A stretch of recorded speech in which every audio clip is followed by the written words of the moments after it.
Hello, children. Today we are going to read the lesson Flying Together. It's from Class 5 English NCERT textbook. Let's begin. What are some of the things your parents and teachers tell you to do on time? Get up in the morning, do the homework, pack your school bag. Try to remember. आपके parents और आपके teachers आपको बहुत सी चीज़ें time पे करने को कहते हैं, जैसे सुबह टाइम से उठना, टाइम से अपना होमवर्क पूरा करना, अपना स्कूल बैग पैक करना। और आप सोचिए और कौन कौन सी चीज़ें हैं जो आपके पेरेंट्स और टीचर्स हमेशा टाइम से करने को बोलते हैं। और ये भी सोचिए कि आपने कभी उनकी बात ना मानी हो और कोई चीज़ टाइम पे ना की हो, तब क्या हुआ था। याद करने की कोशिश कीजिए। ये कहानी भी कुछ ऐसी ही है। Deep in a forest stood a very tall tree. Its leafy branches spread out like strong arms. This tree was the home of a flock of wild geese. They felt safe there. One of the geese was a wise old bird. He noticed a small creeper at the foot of the tree. He spoke to the other birds about it. तो एक बार एक घने जंगल में एक बड़ा सा पेड़ था। ठीक है, उसकी ब्रांचेस बहुत स्ट्रॉन्ग आर्म्स की तरह थी उसकी, और वो पत्तियों से भरी हुई थी। उस पेड़ पर एक बर्ड्स का फ्लॉक रहता था। फ्लॉक मतलब ग्रुप। बर्ड्स के ग्रुप को हम फ्लॉक कहते हैं। और कौन सा बर्ड है? गीज़। जब एक होता है तो उसे हम गूज कहते हैं, और एक से ज़्यादा प्लूरल होते हैं तो हम उसे गीज़ कहते हैं। उनको वहाँ सेफ फील होता था। और उन्हीं गीज़ में एक गीज़ था जो बहुत बूढ़ा था और समझदार था, वाइज ओल्ड बर्ड। उसने एक बार ध्यान दिया कि जो पेड़ का फुट है, यानी कि जहाँ उसकी रूट्स होती है, वहाँ पर क्या है? ग्राउंड के पास एक स्मॉल क्रीपर भी एक तरह का प्लांट होता है जो दूसरे प्लांट्स या दूसरी किसी चीज़ के सहारे ग्रो करता है। तो एक स्मॉल क्रीपर जो है वो वहाँ उगने लगा था।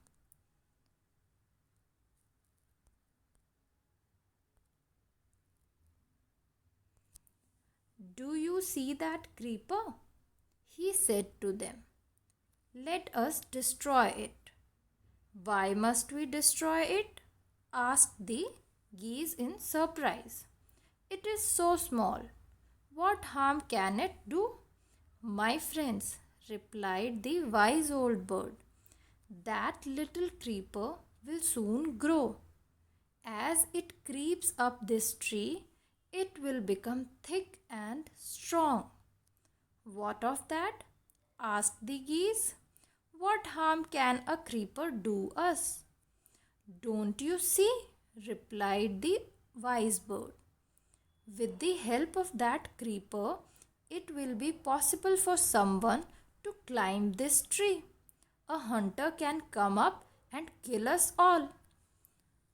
तो अब उस वाइस ओल्ड बर्ड ने बाकी बर्ड्स को कहा कि इस क्रीपर को हम डिस्ट्रॉय कर देंगे, यानी कि ख़त्म कर देंगे। तो बाकी कीज़ ने सरप्राइज़ होकर पूछा कि ऐसा करने की क्या ज़रूरत है, वो क्रीपर तो बहुत छोटा सा है, उससे क्या ही नुकसान हो जाएगा। तो उस पर उस वाइस ओल्ड बर्ड ने सबको समझाया कि ये क्रीपर जल्दी ही ग्रो करेगा, और ग्रो करके जब वो ट्री के साथ साथ ऊपर पहुंच जाएगा तो वो बहुत मोटा, यानी कि थिक और स्ट्रॉन्ग भी हो जाएगा। और इससे क्या हो सकता है कि कोई भी आसानी से इसके सहारे पेड़ पर चढ़ सकता है। कोई हंटर भी चढ़ सकता है और उन बर्ड्स का शिकार भी कर सकता है।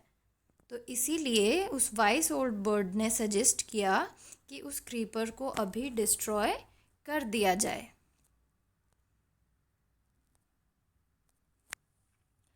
Well, there's no hurry, they replied. The creeper is very small. It would be a pity to destroy it now. Destroy the creeper while it is still young, the old bird advised.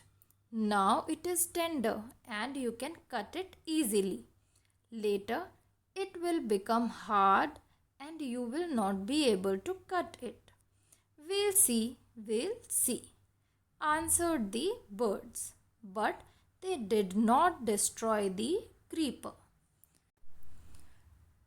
Vice old bird के समझाने के बाद भी जो बाकी के birds थे उन्होंने उनकी बात को ध्यान में नहीं रखा और उसको तब डिस्ट्रॉय नहीं किया।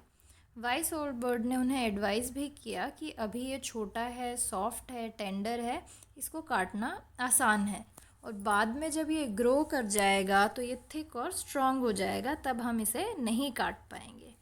लेकिन बर्ड्स ने उनकी बात को अनसुना कर दिया और टाइम पर अपना काम नहीं किया। They forgot the wise old bird's advice. As the creeper grew, it began winding its way up the tree. Stronger and stronger it became, until it was as strong as a thick rope.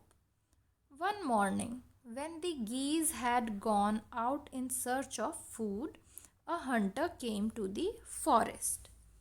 तो अब इसके बाद बाकी birds भूल गए vice old bird की advice को और वो क्रीपर धीरे धीरे ट्री पर चढ़ने लगा और वो बहुत स्ट्रॉन्ग हो गया, एक थिक रोप के जैसे। और एक मॉर्निंग क्या हुआ कि जब गीज बाहर गए थे खाना ढूंढने के लिए तो एक हंटर यानी कि एक शिकारी फॉरेस्ट में आया।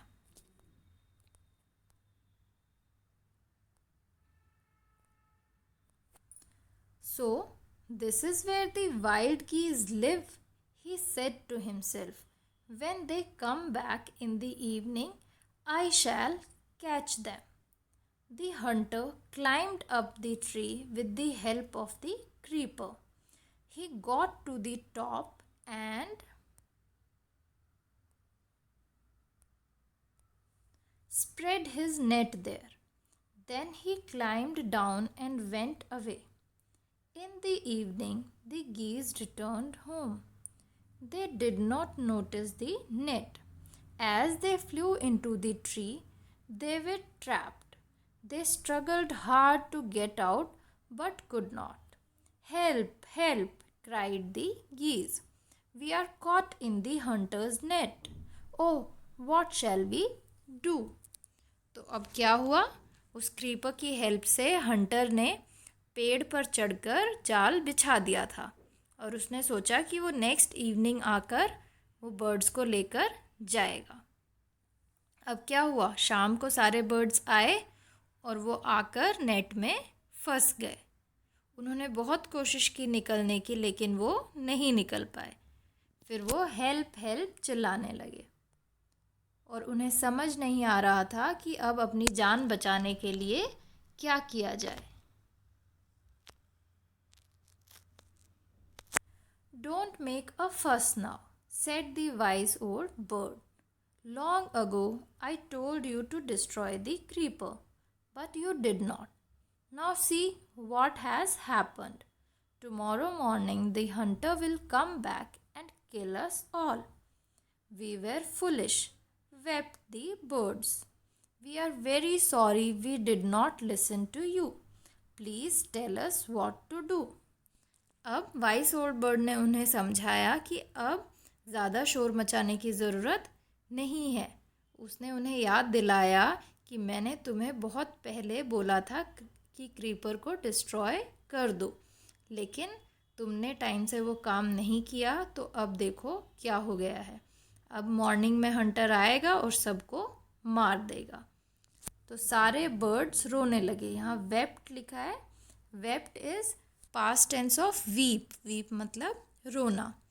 और सारे बर्ड्स ने रोते हुए वाइस ओल्ड बर्ड से पूछा कि अब हमें क्या करना चाहिए।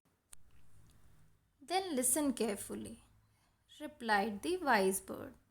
When the hunter comes, you must all pretend to be dead. Just lie still. The hunter will not want dead birds. He will throw us to the ground. It will then be easy for him to climb down, collect the dead birds, and take them home. When the last of us has been thrown down, we must quickly get up and fly away. In the morning, the hunter came to the tree and climbed up.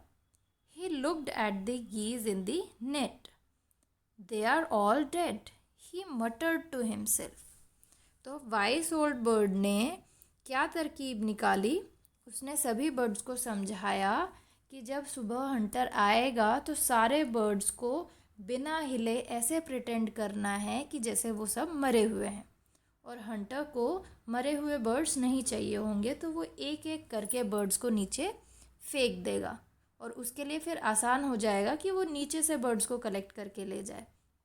वो सारे birds को लेकर पेड़ से नहीं उतरेगा फिर, और जब वो बर्ड्स को फेंकेगा एक एक करके, तो जैसे ही वो आखिरी बर्ड को फेंकेगा तो वो सारे के सारे उड़ जाएंगे। अब सुबह हंटर आया और पेड़ पर चढ़ा तो उसने देखा कि वो सारे तो मरे हुए हैं। उसे लगा, उसने अपने आप से कहा, उसने बड़बड़ाया कि they are all dead. He threw them out of the net one by one. The birds lay still until the last one had been thrown down. Then, all at once, they got up, flapped their wings and flew away.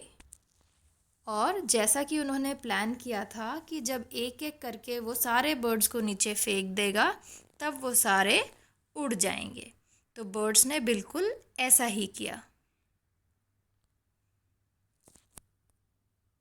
The hunter was taken by surprise. From the top of the tree he watched all the geese fly away. और ये नज़ारा देखकर Hunter बहुत surprise हो गया।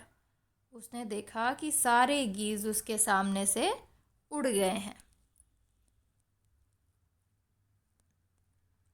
Now let's look at some of the new words from this story. First new word is geese. As I have told you, it is plural of goose, and goose is a bird. This is a goose. And geese is plural of goose.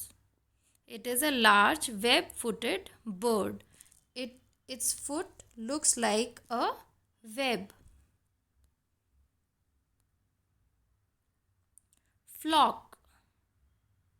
Flock means group of birds. Creeper. A plant that needs support to grow, usually along a wall or tree. Look at this picture. In this picture you can see a green creeper. It is growing along a wall. Tender. Tender means not tough, something which is easy to cut. Just like these flowers. These are tender. You can easily cut them with your hands. Winding. Winding means go in a circular spiral motion. एक circular और spiral motion में जाना, जैसे गोल गोल घूमते हुए। जैसे आप यहाँ देखो, ये क्रीपर जो है ये इस वुड के सहारे गोल गोल घूमकर ऊपर चढ़ रहा है, तो it is winding up. मटर्ड. मटर्ड means spoken in low tone, धीरे से कुछ बोलना। फस. फस means showing unnecessary excitement or concern about something. कि किसी चीज़ के लिए बहुत ज़्यादा ओवर एक्साइटमेंट दिखाना या फिर ओवर कंसर्न दिखाना जितना ज़रूरी नहीं है। Flapped. Flapped means move wings up and down. Moving wings up and down. Flapped जो है एक मोशन है, विंग्स को ऊपर नीचे करना। Now all of you will read this chapter once again and revise its new words. Thank you.